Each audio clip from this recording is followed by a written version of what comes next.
our Dr. Gross is here. So I'm up. Hi. I'm just gonna I'm gonna let you introduce yourself while I minimize my slides and pull yours up. Great. I've got them saved. And here is the class in Orangeburg, and it's a little hard to hear them because of the placement of mics in that room, but I think they can hear me okay. And we're standing here using the front camera because the lights are better. So, great. Voila, welcome, Dr. Gross. Hi there all. My name is Christopher Gross. I am a foot and ankle orthopedic surgeon at the Medical University of South Carolina. I tend to be a very candid person, so please, if you have any questions, stop me, make me explain it a little bit better. As a surgeon talking about physician hospital alignment, it's going to get a little dark for me, so I apologize, but that's just kind of the nature of the way that we perceive our relationship with a hospital.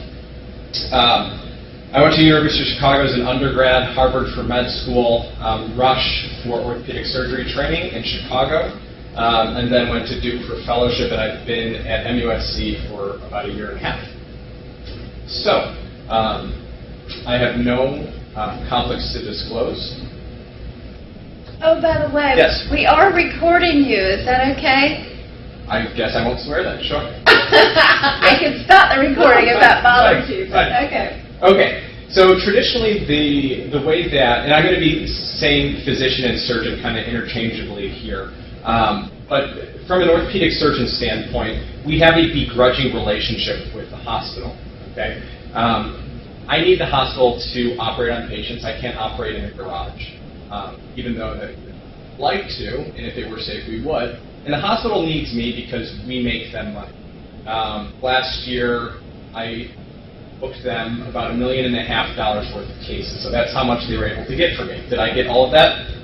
Absolutely not, but that's how much I make them. In reality, we don't like each other. They take money from me, and I think that they detract from the patient experience and try to, capitalize on patients as well. But we need them to survive.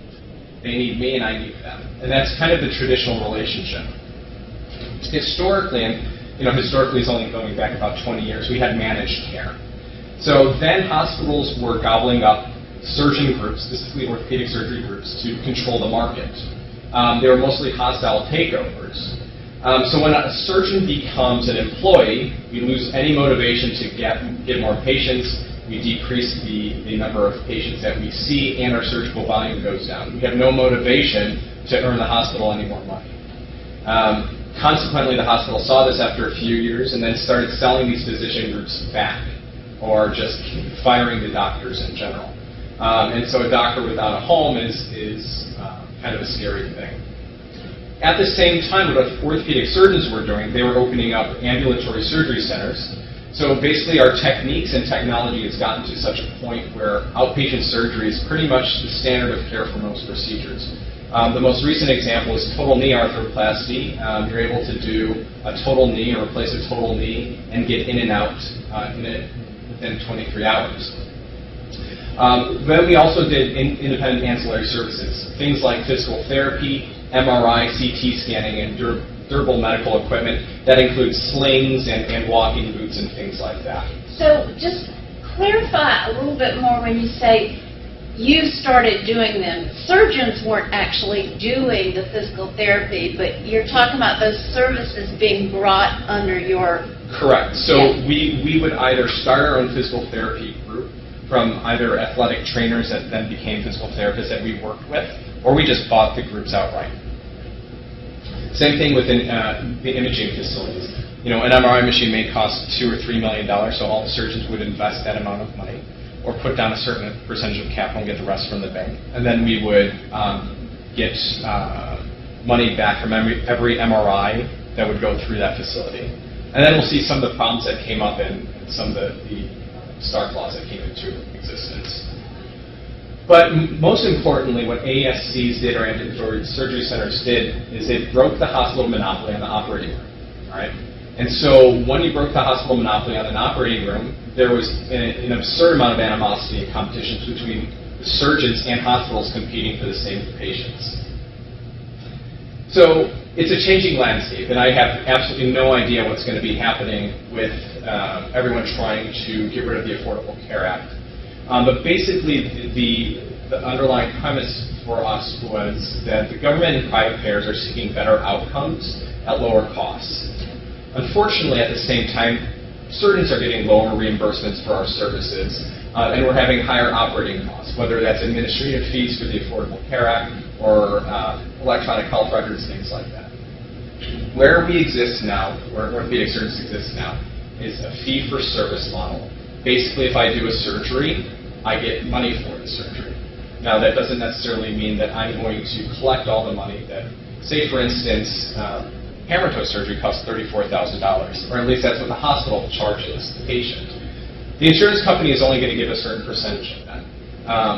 When we start talking about RVUs, and are they familiar with? Not yet. Okay. We haven't even touched on that yet. So RVUs are relative value units. So basically, for a procedure, I get an X amount of RVUs.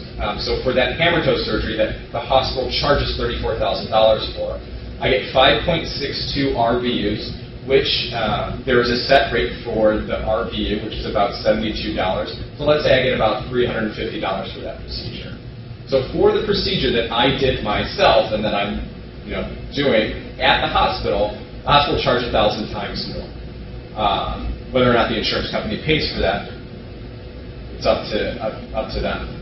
So that's a kill what you eat model.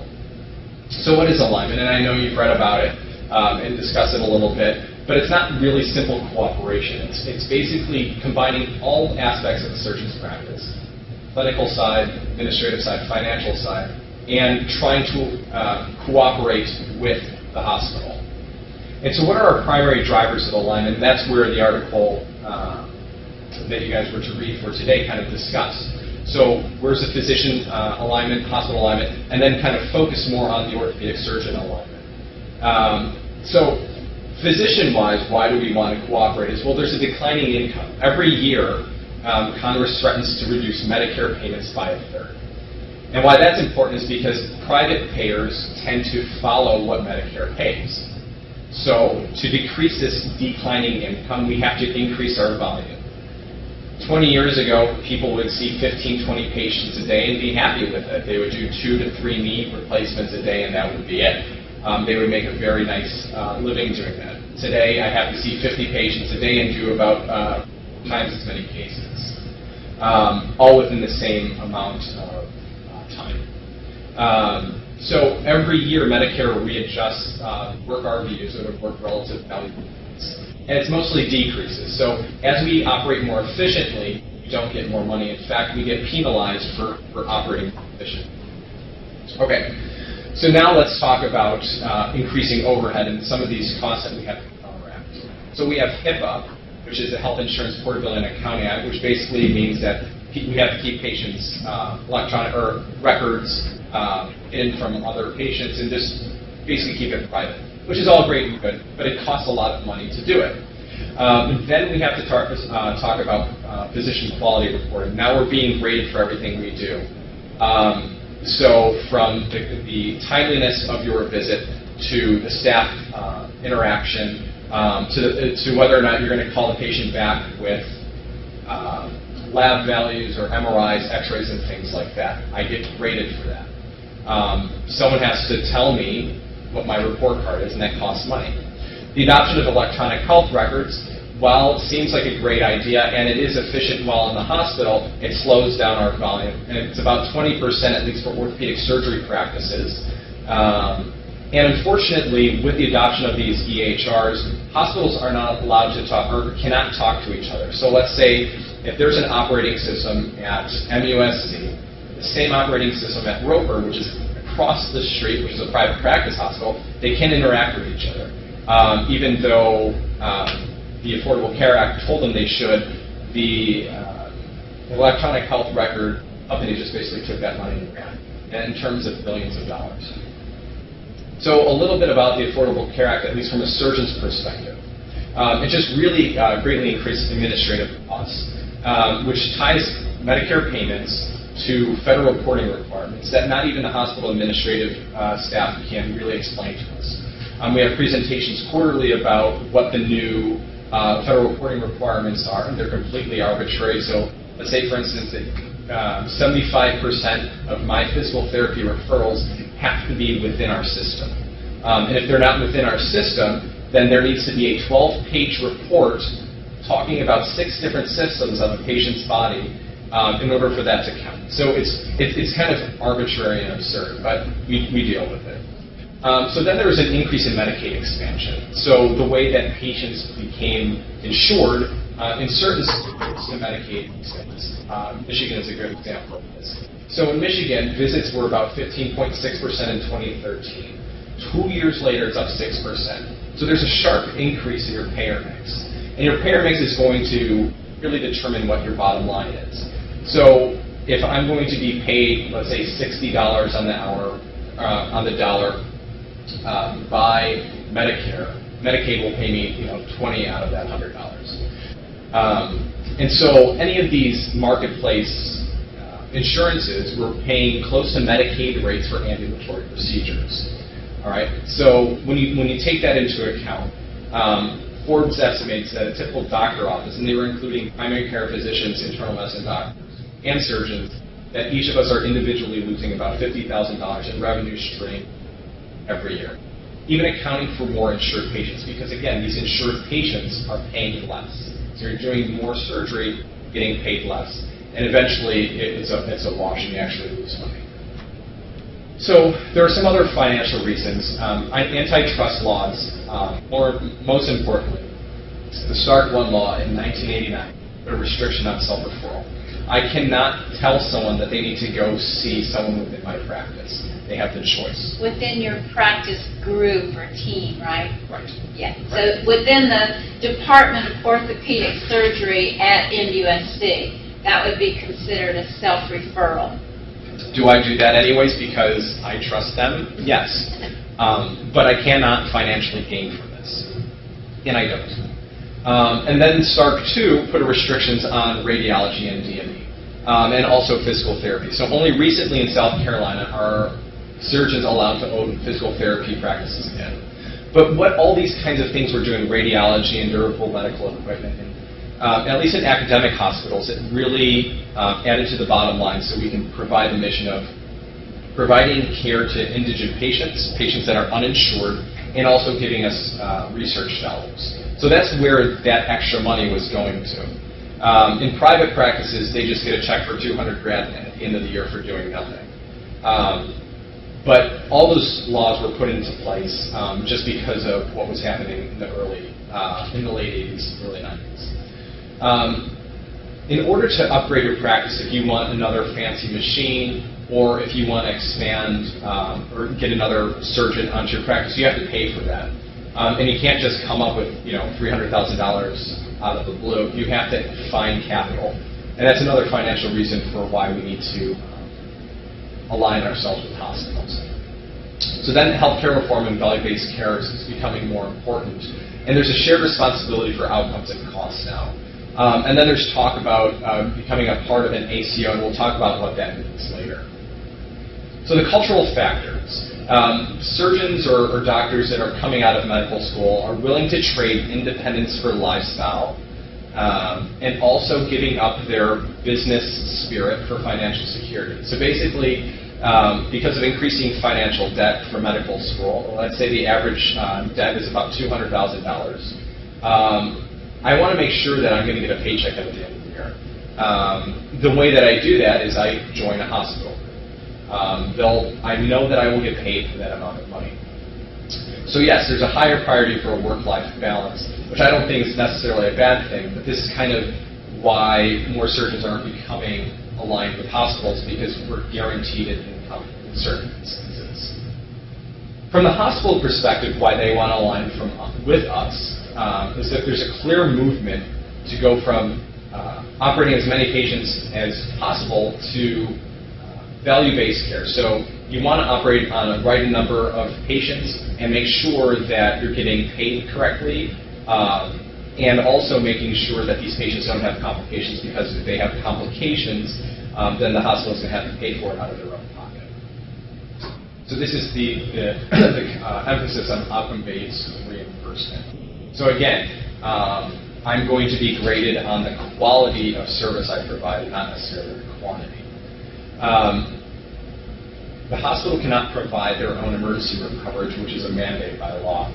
So surgeons need to cover the emergency room, and so that's why they do this.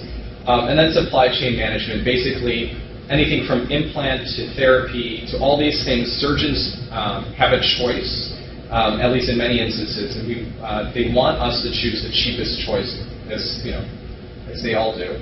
But we have to make sure as surgeons that you're not sacrificing quality for price. And so why do orthopedic surgeons in hospitals specifically? It's because we make the hospital money. Besides cardiothoracic surgery, we make them the most money out of any other service line.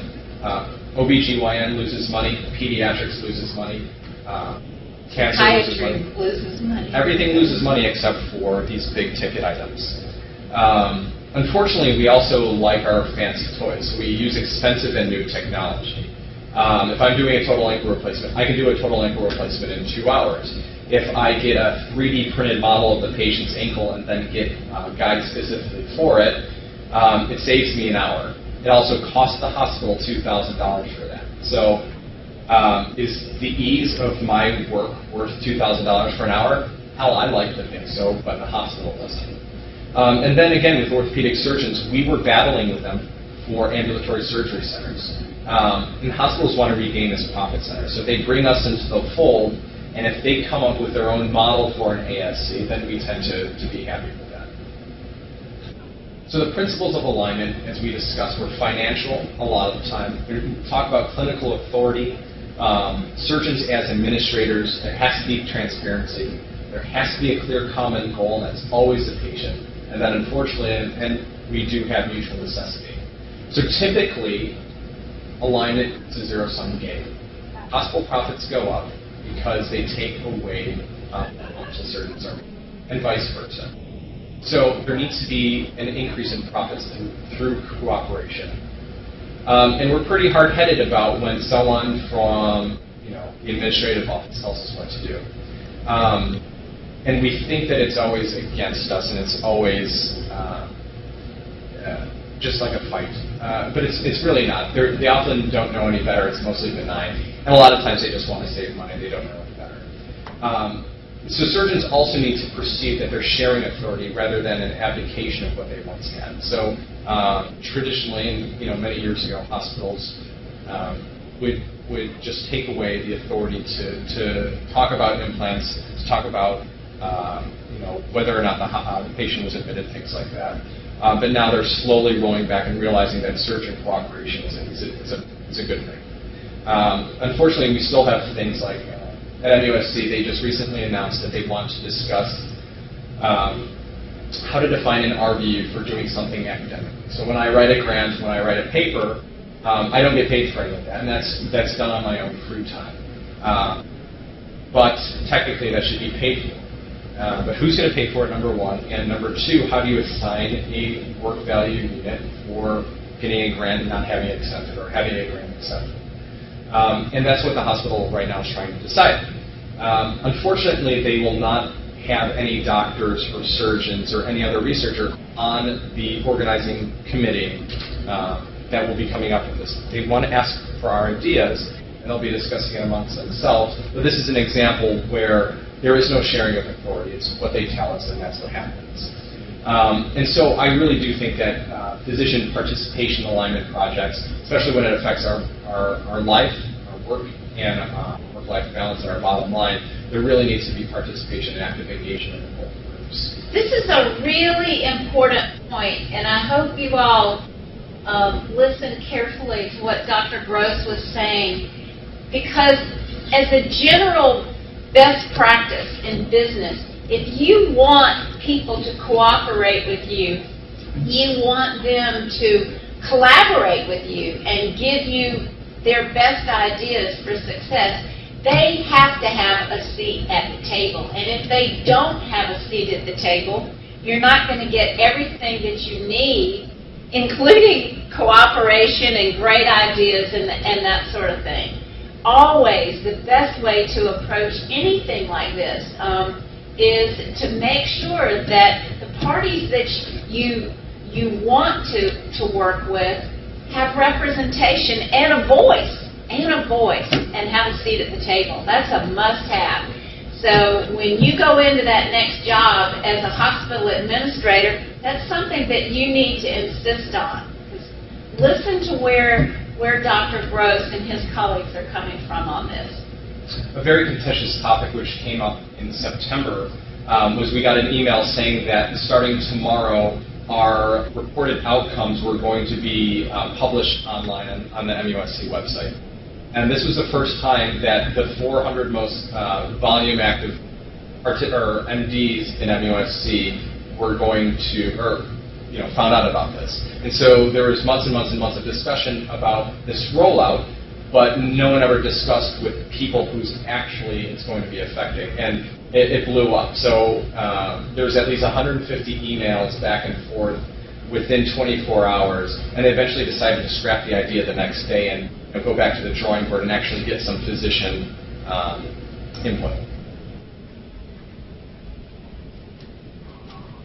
All right, so yeah, we're talking about physicians need to be actively engaged in the administrative process, but we have to be prepared as well. So I just can't come in and be all grouchy, but I actually have to have some leadership skills, know what I'm talking about, and that's going to be important, at least from my end.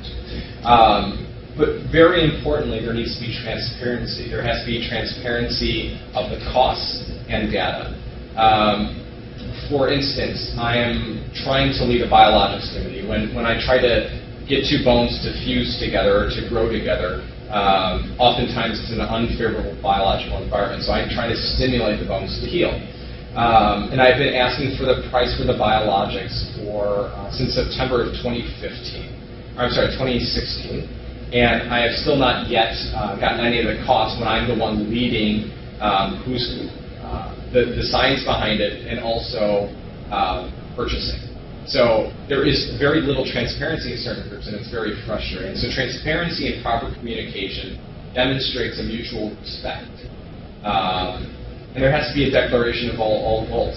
My goal in trying to talk about the biologics process at MUSC was to save us money and to see if the science behind what we were offering actually works. But without the transparency of the costs, can't really do much. We always have one goal, and that's to take care of the patient, regardless of all the money talk and things like that. The fundamental mission is to take care of one's patient.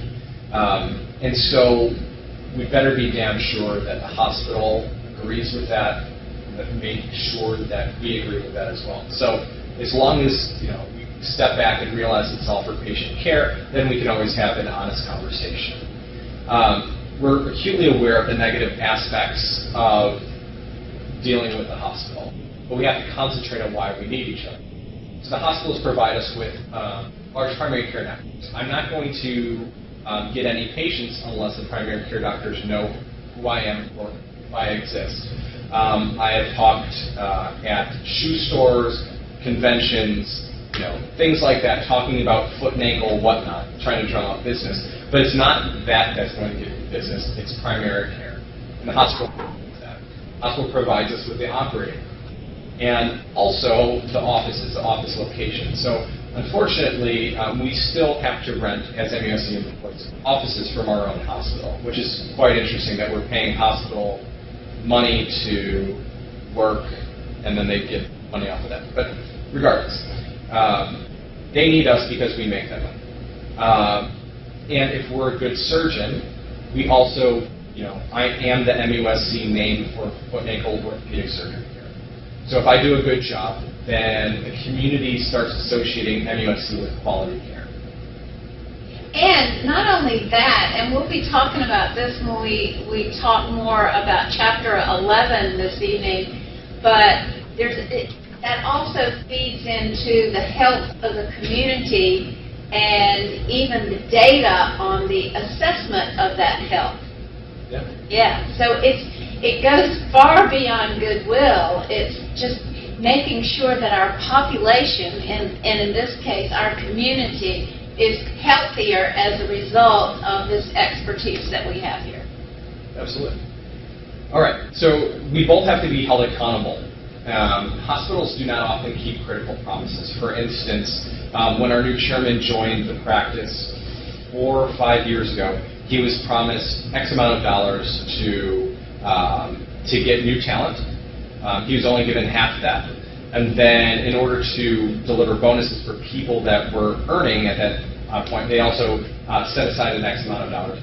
3 years later, none of that money is gone, and then we're no longer allowed to hire any more surgeons, specifically because the dean's office and the hospital CEO decided that's no longer a good idea. There's no discussion, and they just simply broke the contract, and we can't do anything about it. So hospitals can show reluctance for transparency. From my end, I don't always follow the evidence-based guidelines. So, for instance, there is, if you have ankle arthritis, some patients want to have an injection of a lubricant into their joint. Does it help everyone? Absolutely not. Does it help over 50%? No, not even close. But if it helps, 30%, and they're willing to pay the money, then I think it's worthwhile for that 30% to help them avoid surgery. But that is not evidence-based guidelines.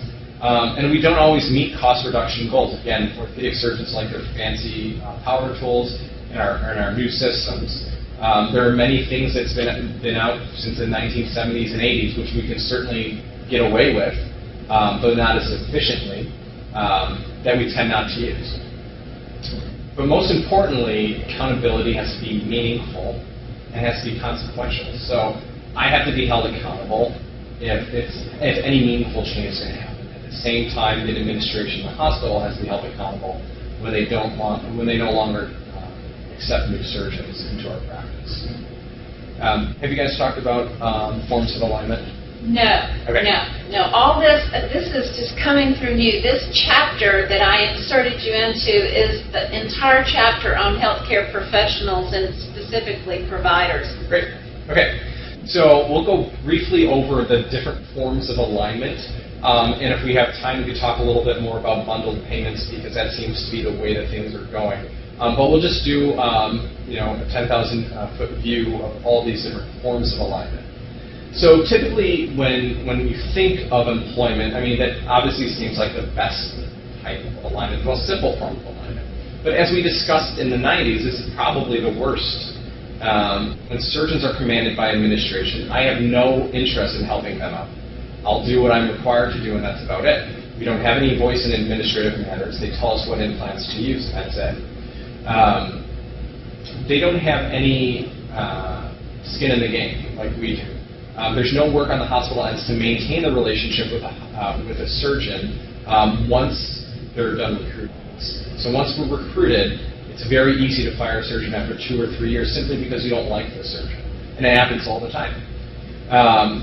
There is a way around that, and sometimes healthcare systems contracts with an entity that provides orthopedic surgery services. So a hospital will buy an orthopedic surgery group. For instance, this happened in Chicago while I was there.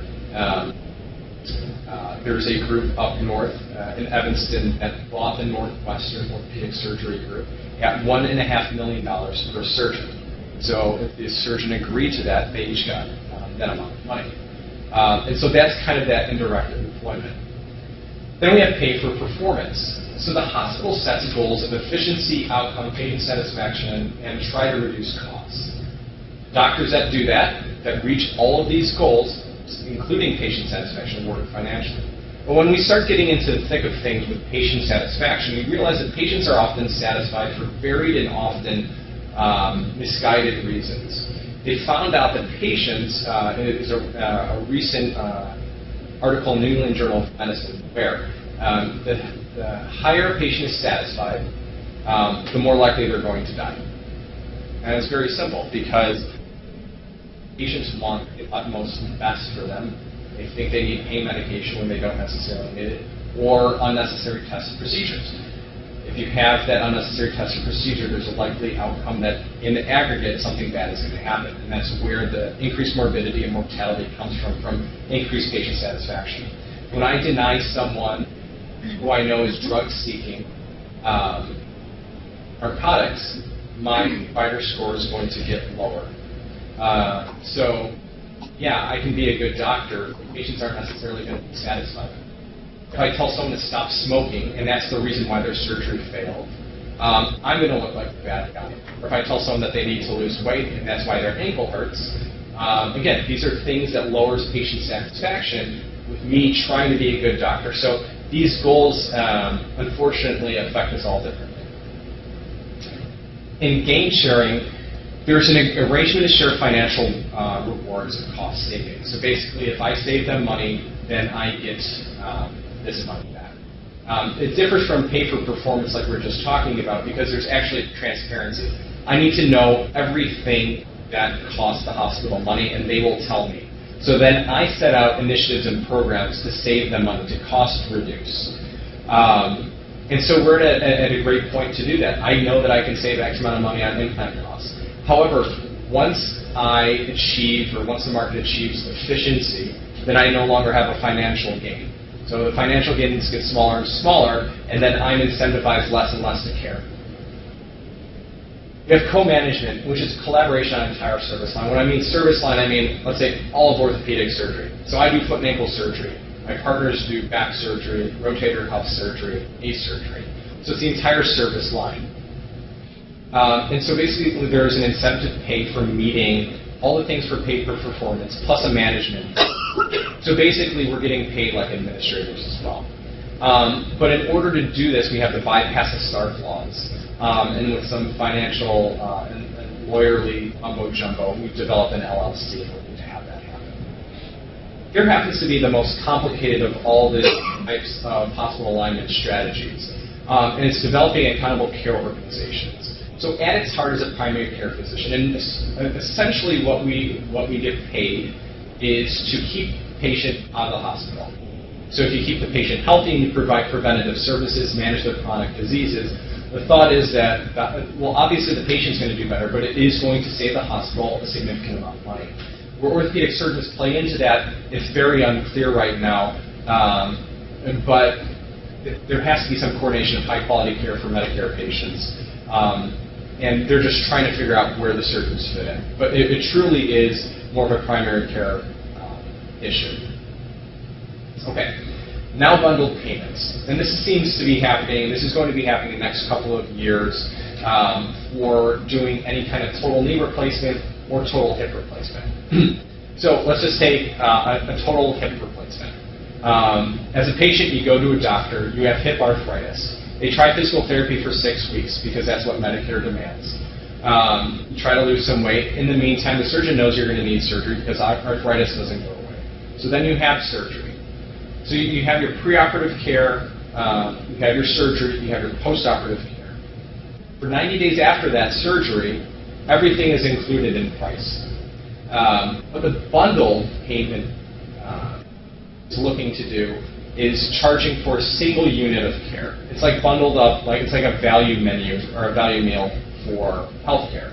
It really is physical therapists, the price is included, x-rays are included, brace shop is included. And all of this will have one discrete price. But this is extremely complicated because certain healthcare organizations are going to be able to do this at a cheaper price, while some doctor will be part of a practice will do it better, though at a higher cost. Hopefully, this will bring up quality volume. And then patients are going to have to be motivated to find care with bundled payments. So every patient expects to have the Cadillac of surgery. But some of these patients are going to have to get used to having a Camry. So where do we go from here? These new models are going to appear, and the old ones are going to evolve. Regionally, we're going to have to get on board for doing bundled payments because bundled payments can't happen within a system where everyone's not talking to each other. On the population level, smaller countries are able to do this a lot easier. I mean, they're at population level of a state. So we're going to have to kind of do regional and then population management in terms of dealing with chronic issues. And unfortunately, all of these things are going to need legal system changes in order to best figure out how to deal with all of this. That was a lot. Soup to nuts. I know that you all are probably reeling, trying to digest all of these terms and everything. But while we have Dr. Gross with us, and do you have a few minutes to answer any questions? Sure. Fire some questions at him. What's on your mind? What's your reaction to what he had to share?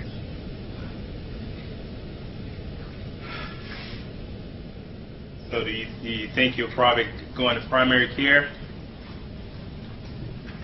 Well, it's hard for a medical student to want to go into primary care, which is why ACOs are really trying to make the primary care doctor the center of a patient's existence. As a surgeon, I just have to count on really good primary care physicians to get them to the right people. I think some of the things that Dr. Gross covered right at the outset about the sort of cultural shift in thinking of young doctors coming out of school and why they're willing to align themselves with hospitals, whereas 20 years ago that wasn't the case. Any reaction to some of the reasons why millennials are thinking and acting this way? You're millennials too. Dr. Gross, I'm not a millennial by any stretch. I don't consider myself one either. I'm wondering, what draws a surgeon to a particular hospital or practice or whatever? Is it money, the innovation, the lifestyle, the geography of the city? What is it that... But you hit on them all. I'm from Chicago. I love a big city. I was really excited to go back to Chicago. The practice opportunities weren't there though. I do a very specialized thing. My thing is ankle arthritis, and there are an X amount of people that do that in the country and in the world. So when it's saturated in a certain market, then you look for better opportunities. You start looking at private practice versus academic practice. It's an entire lecture altogether, but do you want residents? Do you like teaching? Do you like doing research? Then you do academics. If you just want to make lots of money and work really hard, then you do private practice. For city, I trained at Duke, and everyone in North Carolina said Charleston was the jewel of the South. So I went there, and I figured I'm young, just married, no kids, may as well. In terms of money, academics is going to pay you a lot less. A nice city where people want to live is going to pay you a lot less. If you want to work in San Francisco doing the same thing I do, you're going to get paid $225,000. Here it's about $100,000 more than that. If you want to do that in Montana or Nebraska, you're looking at making $800,000 a year. Wow. Yeah, and if you haven't already read about that in the book, one of the things we'll be talking about is the health disparities in different geographical areas because of the poor alignment of doctors relative to the population. And so what incentives are needed to make sure that we have doctors where we need them, or, as we're finding and learning more, how do you let technology connect the experts to some of those areas?